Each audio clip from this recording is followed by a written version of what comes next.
seem like the time to love and leave 'em and disappear right after the song. So give me the night to show you and hold you. Don't leave me out here dancing alone.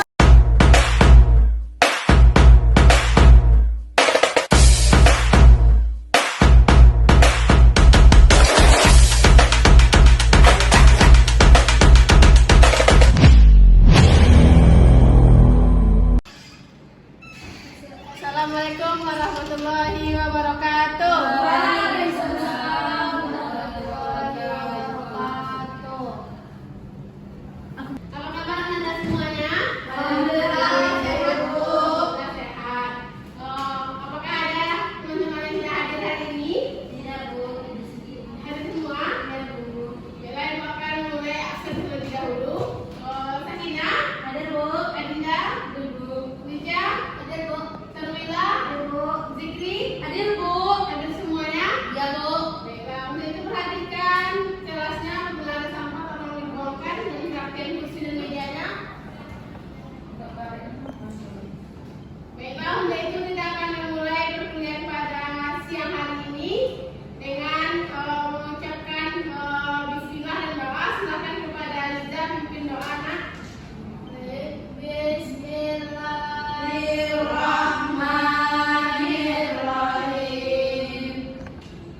Rabbi sholli sadri wa yassirli amri wahlul 'uqdatam min lisani yafqahu qawli. Amin. Amin. Semoga dengan doa tadi kita semoga pembelajaran kita pada siang hari ini berjalan dengan lancar. Pada kesempatan kali ini kita akan membahas tentang akhlak tercela, yaitu hasad, dendam, menghibah, dan fitnah dan namimah. Nah, untuk pertemuan pertama Ibu akan membahas hasad dan dendam saja. Untuk pertemuan selanjutnya akan ghibah, fitnah dan namimah. Nah, untuk itu Ibu akan mengulas materi minggu kemarin, membahasnya tentang apa, Anda? Tentang Tentang akidah Islam. Akidah Islam. Apa itu akidah Islam? Mempercayai bahwa Allah itu ada. Bahwa Allah itu ada. Islam itu yang hubungannya iman, ihsan, dan Islam. Iya, Bu. Masih paham Anda? Masih, Bu. Baiklah, untuk pertemuan kali ini kita akan membahas tentang akhlak tercela terhadap diri sendiri. Nah, yang pertama yaitu Ibu akan membahas tentang pengertian terlebih dahulu. Nah, di sini ada pengertian hasad. Hasad yaitunya iri hati atau perasaan tidak senang terhadap keberhasilan, kenikmatan atau kelebihan yang dimiliki oleh orang lain, disertai keinginan agar orang tersebut kehilangan nikmat atau keberhasilan tersebut. Nah, Allah berfirman dalam Quran surah An-Nisa ayat 32 yang artinya, dan janganlah kamu iri hati terhadap apa yang diberikan oleh Allah kepada sebagian kamu atas sebagian orang lain. Nah, di sini Anda tahu apa itu hasad? Tahu, Bu. Apa itu hasad? Tidak senang terhadap keberhasilan orang lain, Bu. Iri hati. Iya, iri hati. Yang mana terdapat dalam Quran surat An-Nisa ayat 32. Baiklah, Anda sudah paham? Sudah, Bu. Baik, lanjutkan tentang dampak negatif dari hasad ini. Nah, dampak negatif dari hasad ini yang pertama merusak hubungan sosial. Nah, apabila kita memiliki perasaan iri atau dengki terhadap orang lain, akan merusak hubungan sosial kita antar sesama, baik itu antar keluarga, teman, masyarakat ataupun saudara. Nah, yang kedua menghilangi rasa syukur. Kenapa ada rasa syukur dapat dihilangi oleh hasad ini? Karena kita terpaku atas nikmat orang lain, tidak bersyukur atas nikmat diri sendiri yang telah diberikan oleh Allah. Nah, yang ketiga yaitu menimbulkan penyakit hati. Semakin kita iri terhadap orang lain, maka timbullah penyakit hati sehingga dapat merusak kehidupan kita baik masyarakat dan keluarga. Selanjutnya merusak pahala amal baik. Nah, kita belajar bercampur beribadah kepada Allah, namun kita tetap juga iri hati atau hasad kepada orang lain. Nah, itu dapat mengurangi amal kebaikan kita atau merusak pahala amal baik kita kepada Allah Subhanahu wa taala. Sampai sini Anda paham? Paham, Bu. Paham. Selanjutnya kita akan membahas tentang cara menghindari hasad tersebut. Nah, cara menghindari hasad tersebut yang pertama yaitu bersyukur atas nikmat Allah, yang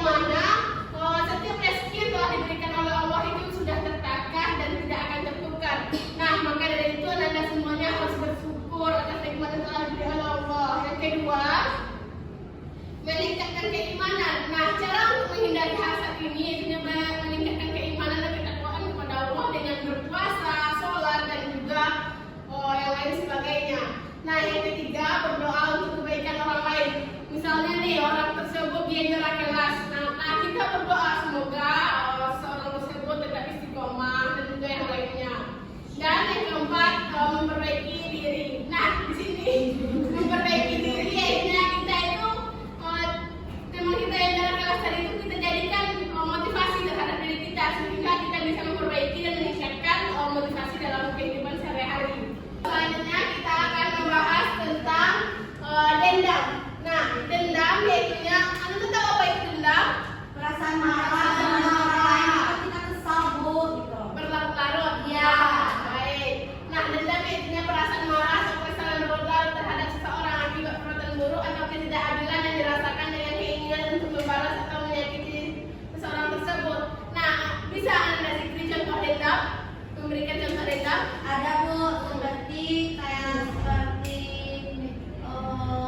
Dinda bu, dia berkata kotor kepada Zikri. Jadi Zikri itu merasa kesal bu sampai berlarut-larut, akhirnya Zikri malas ketemu dia sampai terasa ada rasa dendam mau mengucapkan hal ini juga. Baik, terima kasih kepada Anda Zikri. Kita beri apresiasi. Selanjutnya juga terdapat dalam surah Asy-Syura ayat 37 yang mana artinya dan mereka adalah orang-orang yang menahan amarahnya dan memaafkan orang lain, dan juga hadis dari Rasulullah SAW telah bersabda. Nah, selanjutnya di sini kita akan membahas tentang dampak negatif dari dendam tersebut. Nah, untuk dampak negatifnya yaitu merusak kesehatan mental dan emosional. Kenapa merusak kesehatan mental dan emosional? Karena sudah tertanam dalam diri kita itu terhadap dendam terhadap orang lain. Nah, maka dari itu dapat merusak kesehatan mental dan emosi sehingga terus-menerus dalam berlarut-larut. Yang kedua, menghalangi ketentraman jiwa. Kenapa dapat menghalangi ketentraman jiwa? Karena perasaan dendam itu tidak membuat kita tenang, malah gelisah. Nah, maka dari itu dapat menghalangi ketentraman jiwa. Yang ketiga, menghancurkan hubungan sosial. Kenapa dapat menghancurkan hubungan sosial? Nah, seperti yang dibilangkan oleh Anda Zikri, apabila kita merasakan dendam lalu membalaskannya sehingga orang tersebut tidak menerimanya, lalu membalas keduanya, maka dapat menghancurkan hubungan sosial dan juga tidak akan menjalin silaturahmi. Nah, selanjutnya yang keempat, timbulnya rasa saling curiga di antara kedua belah pihak. Kenapa timbulnya rasa saling curiga? Karena si A merasa dia dendam dan si B akan membalasnya, dan si A lagi yang akan berbuat juga, maka dari situ dia terjadilah saling curiga apakah dia akan melakukan lagi atau tidak. Nah, di sini Ibu ada video pembelajaran untuk Anda semua ketahui atau untuk beberapa materi kita pada siang hari ini. Silahkan diperhatikan. Ibu.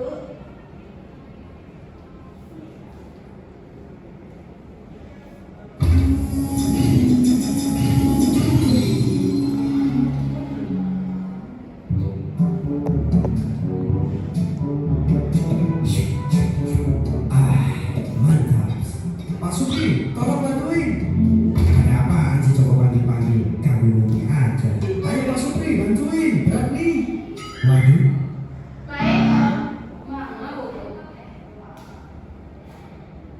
Baik, setelah kita menayangkan video pembelajaran tadi, Ibu akan memberikan sebuah kuis. Sebelum Ibu memberikan kuis, Ibu menanyakan apa yang terjadi dalam video tersebut. Dia muncul TV. Nah, terus kakaknya iri. Dia punya TV baru gitu. Baik. Nah, di sana dapat tercermin iri, perasaan iri karena tetangga punya TV baru sedangkan kita belum ada. Nah, di sini ada kuis. Silakan kepada Anda yang bisa menjawab, silakan ke depan untuk menjawab kuis Ibu. Dipersilakan kepada Sakinah. Nampaknya sudah memahami. Bisa ada perbedaan tiba. Coba siapa lagi? Bukan salah, jawabannya kurang tepat. Nah, di sini punya satu lagi, siapa yang bisa? Bisa bu. Nah, Lidia silakan.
D, C.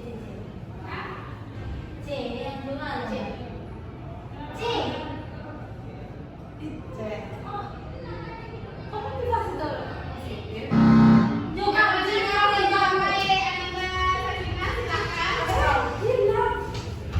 gimana? Golo, 1, 2, 3.